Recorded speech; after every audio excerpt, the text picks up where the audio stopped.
ॐ सदाशिवसमारम्भां शङ्कराचार्यमध्यमाम् अस्मदाचार्यपर्यन्तां वन्दे गुरुपरम्पराम्. ॐ. Okay. Um, so last time we left off. So again, just the context is building to the Arjuna Vishada Yoga about how Arjuna was not really wanting to fight the war because it was a problem of Bhranti, sort of a delusion, where he took the wrong thing to be the right thing and the right thing to be the wrong thing. That happens. That happens when you're faced with difficult problems, difficult situations. And so we'll continue from here if somebody would like to read. Yeah, a fundamental problem requires a fundamental solution. A problem can be solved topic- topically or fundamentally, and Arjuna decided to solve it fundamentally. Because of the clarity it produces in one's thinking, a fundamental solution resolves the problem so completely that the topical issues of right and wrong no longer arise. In fact, in the second chapter of the Gita, Krishna told Arjuna that his sorrow was not legitimate, that no sorrow is legitimate, even though legitimate sorrow is commonly accepted. That is, we acknowledge that it is legitimate to be sad in certain situations. When you have lost a loved one, for example, it is wrong to tell yourself that you do not want to be sad or that it is not legitimate to be sad. If you are sad, you are sad. It is therefore best to acknowledge the sadness, that there is a reason to be sad, and that there is a reason to be sad. Remember, however, that you become sad because you are already subject to sadness. In fact, only the sad become sad, just as the mad become mad, and the bad become bad. All that is required is a particular situation. The sad person is already there, and it may take no more than a change of weather for him or her to become sad. Certain plans may have been made based on a weather forecast of a good weekend. A rainy weekend then becomes a bad weekend. There are vulnerable spots in everyone, and when these are touched, the person is touched to the quick, meaning that he or she suddenly becomes angry, frustrated, sad, hateful, or desperate. A person does not suddenly become a desperate person. He or she is already desperate. The person is the despair. Thus, psychologically speaking, there is sadness, and there is some legitimacy for it. But if you look into the matter dispassionately and realistically, you will find that there is no real reason to be sad. We'll take a quick pause here because there's so much to unpack. I mean, like, wow, this is beautiful. So, first of all, Pujya starts off by explaining how a problem can be solved topically or fundamentally. And I think this also goes to the heart of Western medicine versus something like Ayurveda, for instance, right? Which is sometimes when you go to a doctor, you have I guess, a sore throat or a cold that you're trying to um, get rid of. Typically a sore throat, because I don't think like a cold is a virus and you can't cure that really. But let's say if you have a sore throat that's caused by some bacteria, like streptococcus bacteria. Now the doctor is going to prescribe antibiotics. The antibiotics are essentially going to kill the bacteria along with killing a lot of the good things as well. So it causes some cell damage too. So not a huge fan of antibiotics for many reasons. And that's what you call a topical solution, which is that you are going directly to the symptom. You're kind of like using a machine gun approach, which is that you're shooting everything really, the good things and the bad things, and okay, let's get the problem fixed. You have a sore throat. Oh, guess what? Now you don't because you took antibiotics. But then again, it caused other damage as well. But who cares, right? It cured your sore throat. So what does it matter if other damage was caused to your body? So that's typically what happens to topical solutions, which is it addresses a symptom, but it either doesn't cure or get to the root cause, or it addresses the symptom while causing some other damage which is unknown. And most problems that we try to deal with are these band-aid problems, which is that rather than trying to figure out what the issue is, we try to put a band-aid on it. Even in relationships, it's like, you know, maybe there's a problem in communication. And so then what do you do? Oh, I wish we spent more time talking to each other. No, there's probably something more deeper and fundamental going wrong, which is creating a distance in your relationship. Go fix that. As opposed to saying, let's just spend more time together and it'll get solved. No. I had one friend, this is a little mean, but it's like, sometimes when a person's getting married and you know how terrible that decision is, like that partnership, that pairing up is just a very bad pairing up. So I was like, you sure? She's like, yeah, yeah, definitely sure. So then I was talking to Unnati. I said, I give them like 2 years. I give them 2 years. I think because the reason for getting married was they were having a lot of fights together as boyfriend girlfriend, lots and lots of fights. And so they decided, maybe if we get married, all of these problems will go away. And I'm like, no, they're just going to multiply because now you'll spend all your time fighting. First, you were apart and you could at least zone off that, oh, okay, I'm going to hang up on you and we don't fight anymore. But now you live together and you fight all the time. So I think they got divorced in like a year and a half. So I was close. I wasn't too far away. So I'm not like doing this for everybody, but in that particular case, it was very obvious. So that's what like a topical solution is. It's trying to cure things at the symptom level, not at the cause level. So now you come back to the Bhagavad Gita.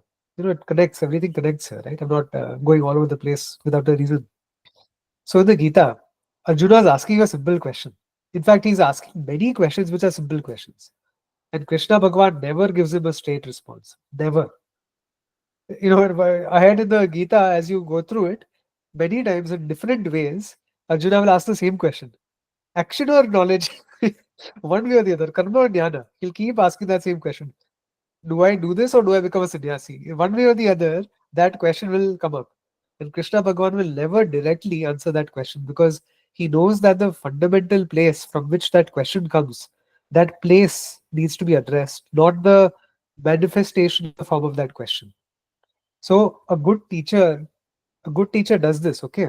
They will not give the student what the student wants. They will give the student what the student needs. And what you need and what you want are not always the same. This is very important because we are, especially in our generation, I think we are very prone to entitlement. We feel that today you can buy your way out of anything, right? You go to a tuition class, okay, I want to study this class, you teach me this. I pay for this pay-per-view, Netflix or whatever it may be, pay-per-view TV channels. So I pay for this is what I consume. Same way you think you go to a guru, but I want to study this, I don't want to study that. Doesn't work that way. You go to a guru, the guru does the assessment, the guru figures out what your fundamental weaknesses, strengths. They do the SWOT analysis, right? Strengths, weaknesses, opportunities, threats, that kind of thing that you'll do in corporations. So they'll do a SWOT analysis of the student also. Let's figure out what the student needs. The student is asking for A, but he requires B. That's up to the guru to figure out what we require. It's not up to us to figure out what we need from the guru. So that is something that Krishna Bhagwan takes very seriously. And the only reason he takes it very seriously is because somewhere in the Gita, uh, in chapter 2, in fact, Arjuna declares his Shishyatvam to Krishna Bhagavan. He says, Shishyasteham Shadimam Tvam Prapannam, which is that I am your student, I am at your feet, I am ready to learn, I am eager, I am all here to inquire, please teach me. So he does this Sharanagati. Sharanagati means at the feet of the Guru. He has placed himself. So now it is the Guru's responsibility to make sure that the Guru will not leave until the student is set, all set. So that is the fundamental way in which Krishna Bhagavan will address all the questions in the Gita, which is to not give a direct response. And when I say not a direct response, doesn't mean a roundabout response. It just means that he will get to the root cause of Arjuna's confusion. Okay, so that's one point. Um, Second point is this thing about legitimacy and sadness. A lot of people who don't understand human nature, but we have had some sort of traditional, not, I won't even call it traditional, I take that back, some sort of orthodox exposure to the teachings will make statements based on the Shastra, but without a realistic assessment of the student who is asking this question. So, what I mean by that is, yes, Gita chapter 2 verse 11 tells you very clearly that the wise person does not grieve. So now you have, after having read chapter 2 of the Gita, the first Upadesha of Bhagwan, hear that somebody in someone's family has died. So that person will come to you. You are at the um, what is it called? Funeral is, I guess, more of a Western connotation to it. But whatever event, whatever translation you want to use for those, pujas and vidhis that you hold after the cremation. You have like 13 days of different things where you'll do the Bhagavad Sapta, then you'll read the Garuda Puran. You'll do a lot of other things, some rites and passages and such. You'll study. So somebody, so Shoka Sabha you call it, okay? In Sanskrit, Shoka Sabha. So it is where a bunch of family members, friends, well-wishers come together. There's a picture usually of the deceased individual, and everybody will be dressed in white. They will go there, and some religious activities will take place, and people may choose to talk about their loved one, whoever passed away. So then you are sitting there because you're invited and you're a good person. You decide to go, and then you meet the family member of the deceased person, and they're like, I just how are you doing? Yeah, I'm crushed. I just feel so terrible. The last thing you want to do, if you're really moronic, you probably want to do that. But the last thing you want to do is, oh, Ashocha Redva Ashocha Swam Pragnavadam Shabhashase. The wise person does not grieve for the one who is dead. You don't want to do that because you will either get kicked out or you will be dismissed, and it will not be a very nice thing to do anyway. So you want to understand that the person is going through a certain situation. Every person has a background. Every background implies a certain form of attachment. It could happen to any one of us, family members, friends, loved ones, whatever it could be. Things happen in life and it hurts. It is painful. It is not illegitimate. Pain is a legitimate human emotion. One will not dismiss it. It would be inconsiderate to dismiss it either for ourselves or for somebody else. If there is pain, acknowledge that pain is there. But then, as you get into the root cause of that pain, you get deeper into the inquiry. Then you are in that place to figure out that pain itself is illegitimate in the wake of knowledge. When the true knowledge is unfolded and taught, then you begin to see the light of that knowledge that pain is illegitimate. You cannot just tell somebody that pain is illegitimate because it is. It is a fact, but you cannot say that. I'll give you another example. Let's say, once there was somebody who was attending the Gita, these satsangas about like a year back. And then they messaged me, they're like, Prashant, you have to stop giving morbid examples. I'm like, if it gets the point across, I'll continue using them. Right? It gets the point across. Let's say there's somebody walking on the street and they get hit by a car. And now they're like, crawling, and then, they lose their leg and it gets amputated away. Then one day you meet them on the road and they're like, Arey, look at me, what happened? It's your karma, bhai. You got hit by the car, it's your karma. You got COVID, it's your karma. You got a heart attack, it's your karma. See, it is a fact.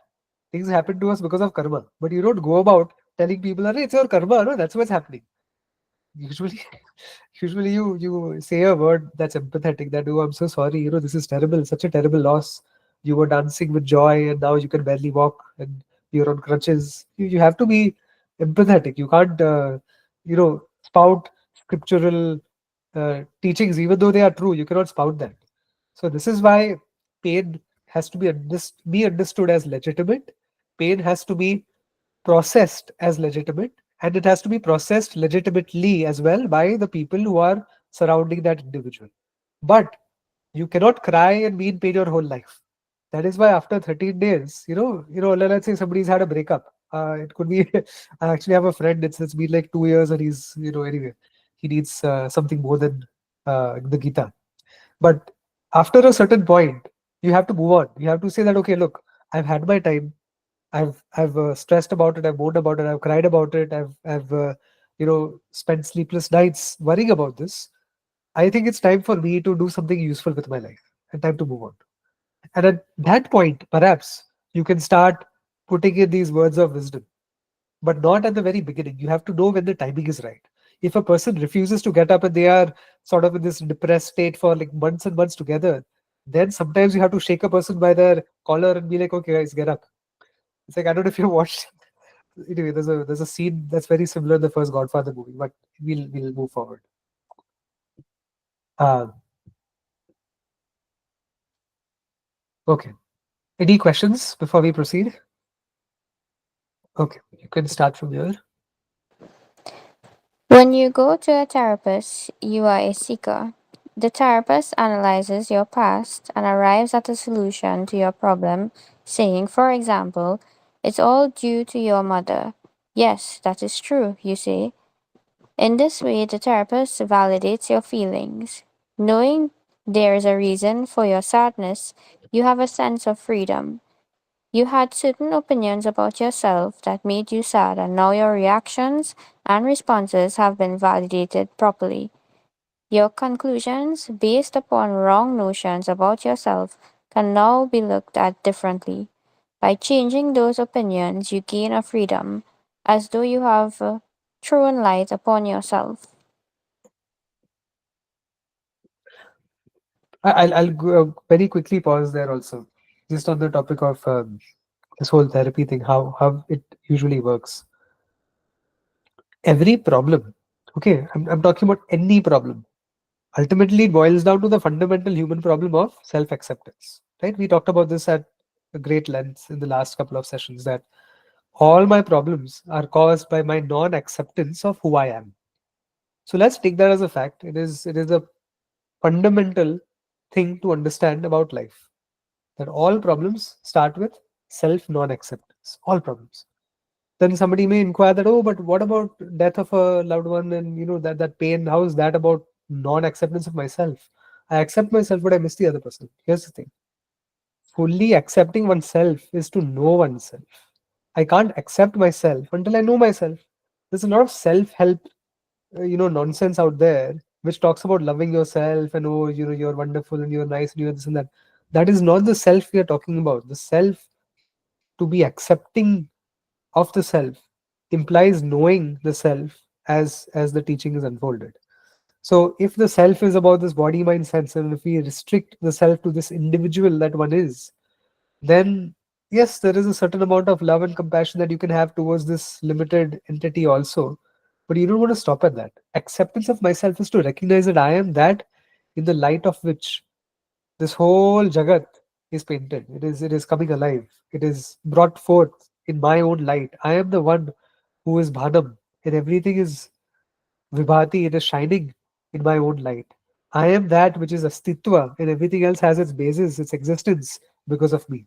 That is the acceptance of who I am. That is the truth of who I am, and that is what acceptance is. So if I accept that fact, can I grieve for somebody else? You can't. You can only grieve for somebody else when that other person is different from you. But when you are the truth of yourself and you're the truth of everybody else, this is called Sarvatma Bhava. When that Sarvatma Bhava is there, then what is there to grieve? There's no grief. That is why ultimately everything boils down to non-acceptance of the self, the real self that one is, not one what one believes one to be based on these self-help dictums. Now, there are other areas of life which are intermediate problems. So this is the fundamental problem. But there are certain surface level problems also, which are dealt with in some form of therapy, right? For example, if there is a communication gap, if there is a relationship issue, I can share something beautiful. Right? Once I was speaking to this person, and she used to. She's an elderly lady, but she 30 years, 40 years back, she used to work with children's therapy, childhood therapy, based on childhood trauma and things like that. And so she told me that, when she started off, she had all of the book knowledge, like perfectly. She understood how to work with these kids, all of these things. But her mentor in those days said that, you pulled this off beautifully. You said all the right things, you did all the right things. There was only one thing that I want you to do differently. Next time when you address the child, I want you to get on your knees at eye level and speak to the child at their level, eye level. Then the child will feel that they are being listened to. And listening is an art. It's very difficult to listen. Usually, what we do in any form of relationship, usually, is that we already have a response prepared at the tip of our tongue.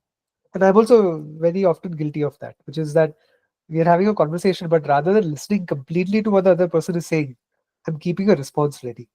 and sometimes it's just a programming, right, which one has to overcome with habit, mindful habit about listening. But listening is an art, and when you begin to listen, this is something I also learned from Pujya Swamiji. In fact, my whole understanding of pramana, listening, all of these things are all tied to the way Pujya Swamiji has explained this teaching. um, Pujya Swamiji once mentioned that when he talks to people, he never talks up or down. He always talks at level, which is very beautiful. So he is the same person when he talks to the PM Narendra Modi ji, or when he talks to somebody like us. He is the same person. He addresses you in the same way, in the same respectful format. There is no talking up or talking down because it is one conscious entity relating to another conscious entity. And between those two conscious entities, there is something that ties them together, which is what you call a relationship. And for a relationship to be there, the fewer barriers you have to communication, particularly to listening, the deeper will be that relationship. That is why, in some sense, even at a mithya level, okay, we're not even talking about the Atma, I'm just talking at a very humane, individual level.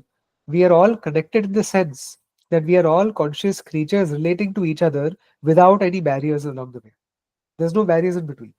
And that is what listening does. But when one is ready to respond as opposed to listen, then we have enacted a lot of barriers between us. And then there is an adversarial relationship sometimes also. But listening is an art, and that is something that we all have to imbibe. So again, going back to this whole thing about therapy and speaking to a person at their level. So next time you have a disagreement with somebody, it could be your friend, your family member, whoever it may be, try to speak at their level. And that implies understanding where they are at in their journey, understanding what it is that they are trying to say, and truly listening to what they have to offer. And then you will find that we are less irritated overall. And I tend to get quite irritated at times, but this has really worked. This understanding has done wonders to help me relate to other people also, because I can be a little curt myself. So we'll continue unless you have questions.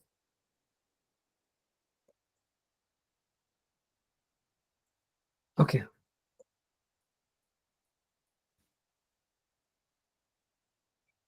Uh, Nikita,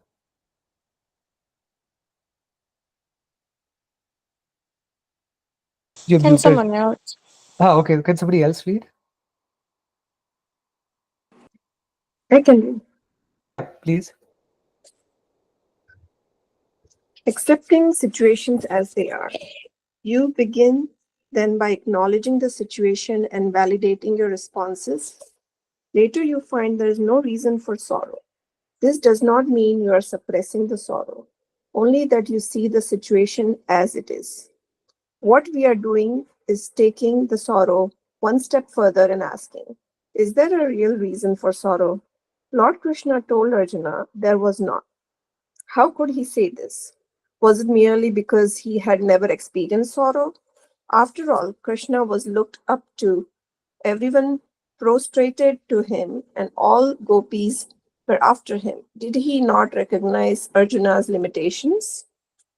Lord Krishna understood Arjuna's limitations very well. Everyone has limitations: physical, perceptual, intellectual, and others that are picked up while living one's life due to natural aging processes.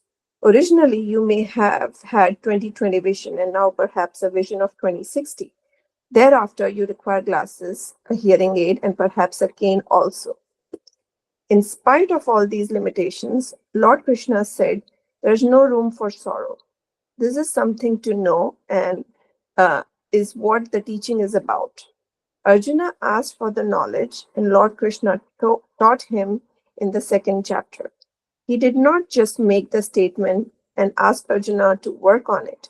He made it very clear.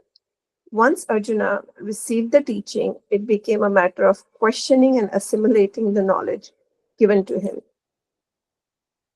Thus, the second chapter ends with Arjuna's question: how do you describe a wise man? Krishna had told him that the person who is wise is different. He or she is one in whom, due to wisdom, there is no room for sorrow. Since the problem is to be solved by knowledge, Arjuna wanted to know how a wise man behaves while conducting the affairs of his life. He wanted to know how he walked, how he talked, whether he talked, and so on. Krishna did not answer the question literally, but instead responded to the spirit of the question. Had he not done so, Arjuna may have thought that all he had to do to be wise was to walk, talk, and sit in a certain way. A wise person is one who is happy and secure with himself or herself, one who requires nothing else to become secure. This refers to one who looks at oneself as a totally acceptable person, the one who can say, I cannot be better than myself. Because the acceptance is total, there is no area of non acceptance. The self is essentially free from any sense of want or limitation. It is the whole, in spite of the limitations of the body mind sense complex. You are the whole, I am the whole. If I understand this, then I do not need to prove myself to anyone. To do so is no longer a necessity. Such a person may do a lot of things, but not to prove himself or herself. This is how Krishna defined a wise man to Arjuna, and he gave a few examples as we will see later. Huh. Uh, Very beautiful. This Sthita Prajnasya Kim Bhashaha in this shloka from chapter 2. Any questions here? Very, very critical to understand this. So, again, going back to this thing about not addressing the question literally. How does a wise man walk? How does he talk? कैसे चलता है? कैसे हलता है? कैसे पीता है? कैसे खाता है? That was the question literally, but the spirit of the question was, what are the markers of a wise individual, of a wise man?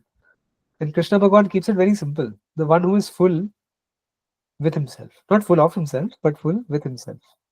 The one who has no limitations, sense of limitations, no sense of want, no sense of insecurity, no complex that one is entertaining. So that is a wise person. Sometimes we may think that, we've studied the Gita, we did this Upanishads, okay, now I have this knowledge. But do you feel sorrow?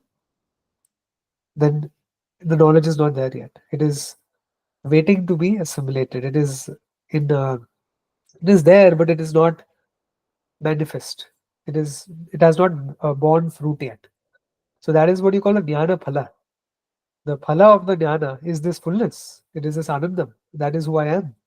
I am the fruit of the very knowledge that I am. That is very beautiful because every other accomplishment leads to something else. For example, if you earn a degree, that means you can get a job. If you get a job, that means you can get money. If you get money, that means you can buy things. If you can buy things, that means that it satisfies certain needs and wants in your life.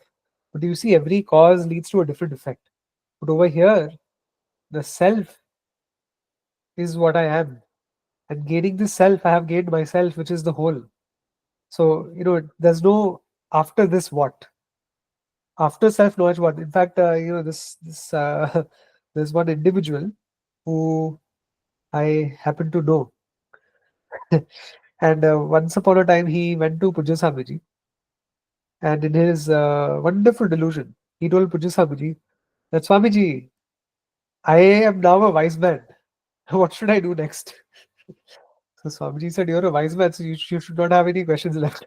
So, one should not assume that just because one has exposure to the teachings means that the teachings have penetrated. The teachings will do their job as long as we listen. And listening is an art over here. In fact, I would challenge anybody that if the listening has happened, there's no way that the teaching will not take place. It will take place. It's just a matter of overriding some habitual errors, which is done through Nididhasanan. Some habitual errors are in the way.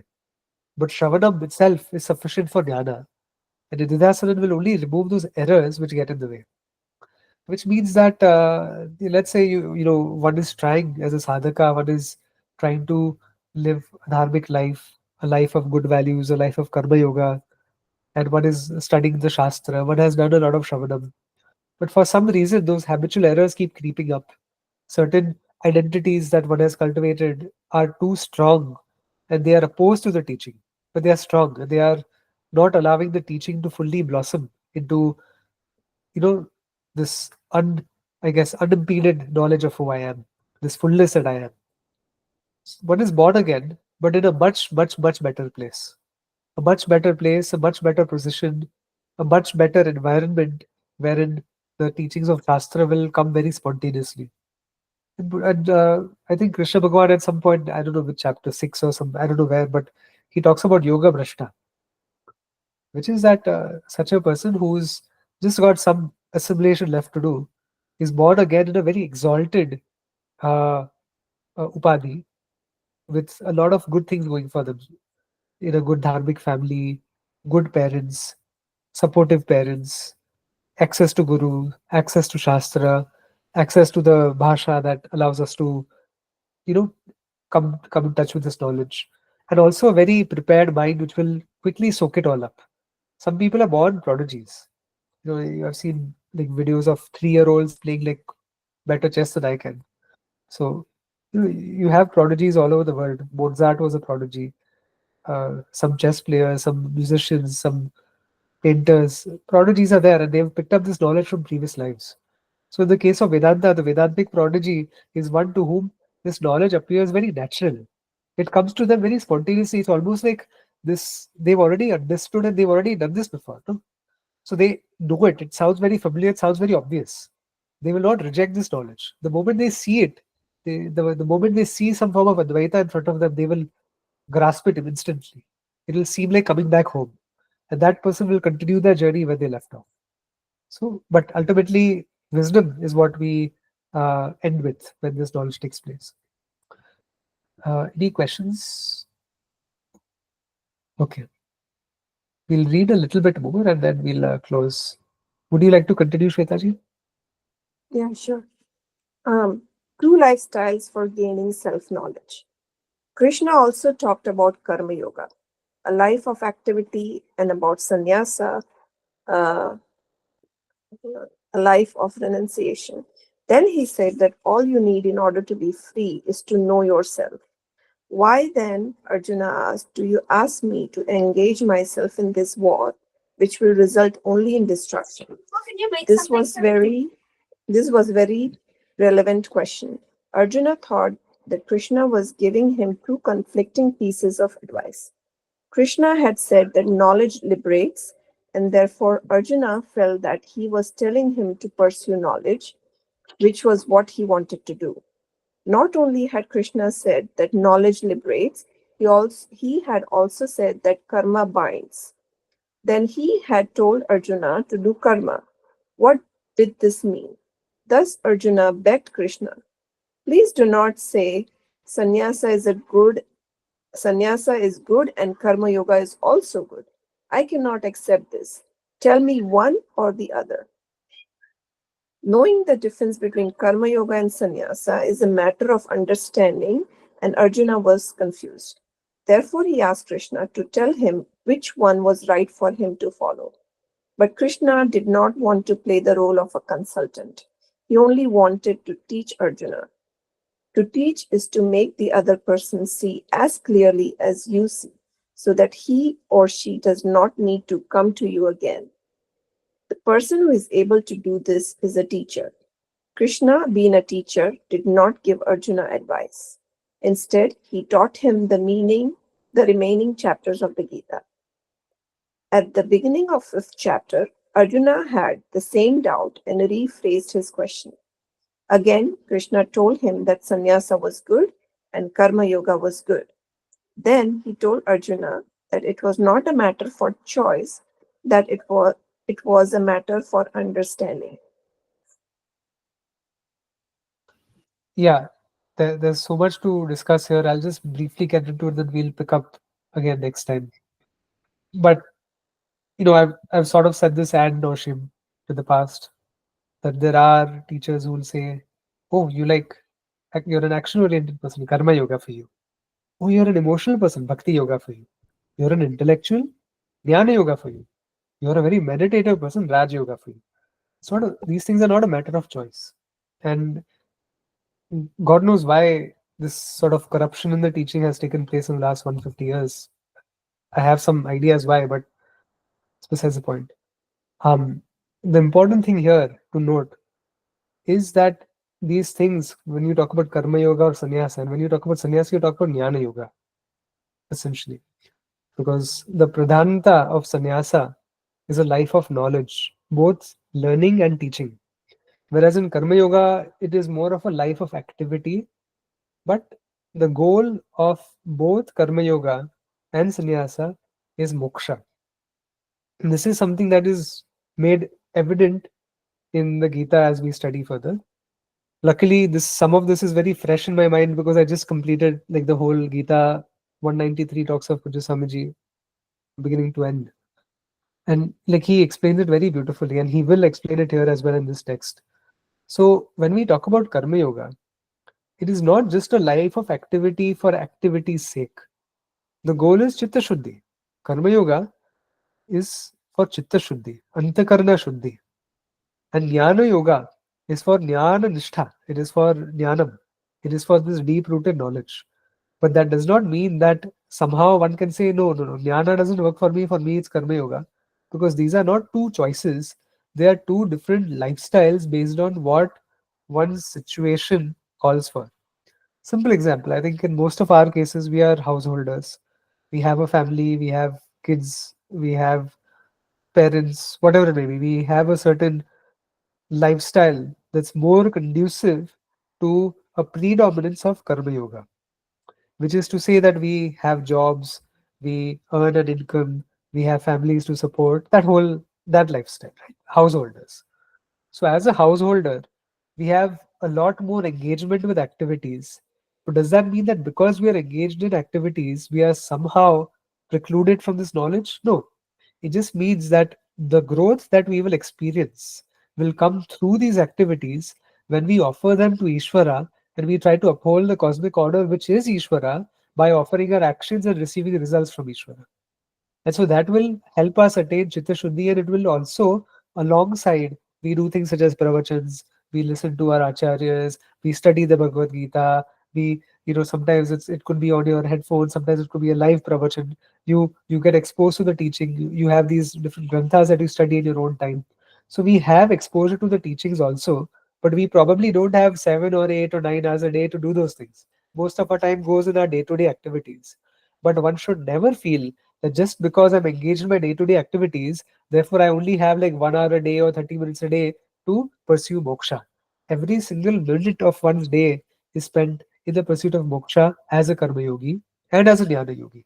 The difference is that the jnana yogi's lifestyle is such that it is more conducive to the study of the teachings and to teach the teachings, whereas for a karma yogi, this teaching and studying takes a little bit of a backseat.